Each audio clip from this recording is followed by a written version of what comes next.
Hi, my name's Warner Gibbs and I was working with Qantas since 1959 until I retired in 1990.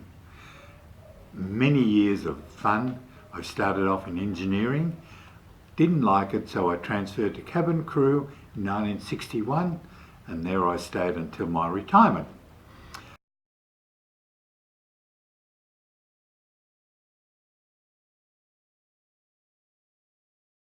The only drama I ever had on one was we were flying out of London down to Bombay, and the registration was EBE.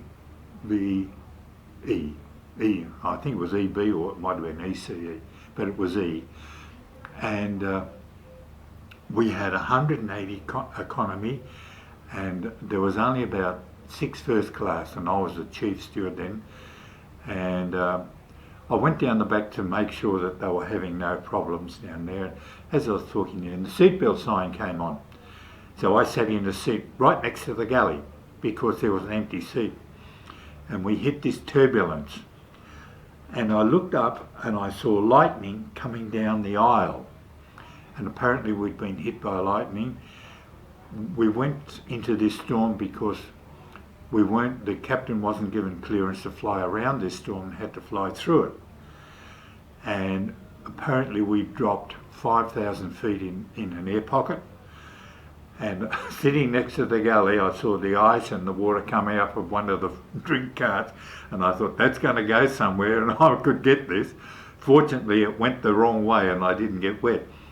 But when it stopped, I whipped up to the front, and there was an elderly gentleman sitting 2 rows back from the front galley, and he said, "We're in trouble, aren't we, Chief?" And I said, No, we're not in trouble.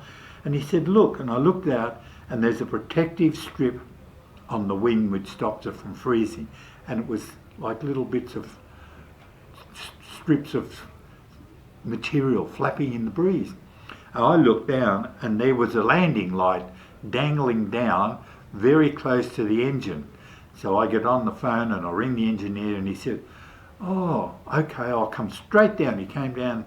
In the meantime, it had torn off and had gone. And there were no landing lights, and he went to the other side, no landing lights, and he said, we've been hit by hail the size of half a house brick, and he said it has cracked the left-hand window. So he said, we're now flying from the right-hand side. And he said, but I knew we'd slowed down, but I didn't know why. The captain didn't know why. They'd cut back from 600 kilometres an hour back to 300. And so he told the captain, and the captain came down and had a look. And so I said, we had a hostess. She'd been flying 3 months, and this was her first big trip. And I said, now come on, I'm going to show you what we do when there's an emergency. So I went and got a bottle of cognac, and I got some glasses, and I said, now you bring the glasses, and we're going to go around and offer everybody a drink. Might settle them down if they're upset. And I went to the first class, and they were happy. So I went to this old chap and I said, now would you like one? He said, no, I'm right, thanks to. Went round the whole aircraft. The only problem had happened in the back cabin.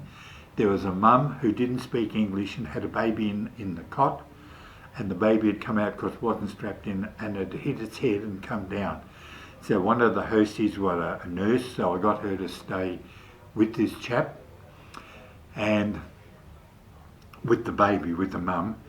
And we went round the whole aircraft offering anybody who wanted a drink, or they could get something from the bar. So I got the crew that were there to go around anything. They didn't want that, they prefer a beer or whatever to have it. And so we go back to London because there was a lot of damage done.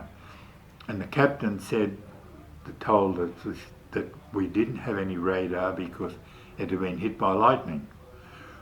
What we didn't know until we got back to London was the fact that there was no nose cone, that lightning had blown the nose cone off. And the flying squad was the people from the customs who used to come out and check the aircraft. And he said to me, Chief, he said, "Do you need anything?" And I said, "No, I don't." "Why?" "Because you couldn't even take a nip of anything in." into the ground. And he said, I want you to get something and take with you. And I said, well, I've got about half a bottle of brandy left. Can I have that? And he said, take it. And he said, if there's any drama when you go through, he said, tell them the flying squad's in. And I said, why, what's up? He said, I've been talking to the engineer, and he said, this aircraft shouldn't be here on the ground. He said, you've got no nose cone, there's nothing, and the damage that has been done is unbelievable. So we get out, we go and have a look, and away we go. And 3 days later, we took that same aircraft back towards Sydney. So that was the only trouble I ever had on an aircraft.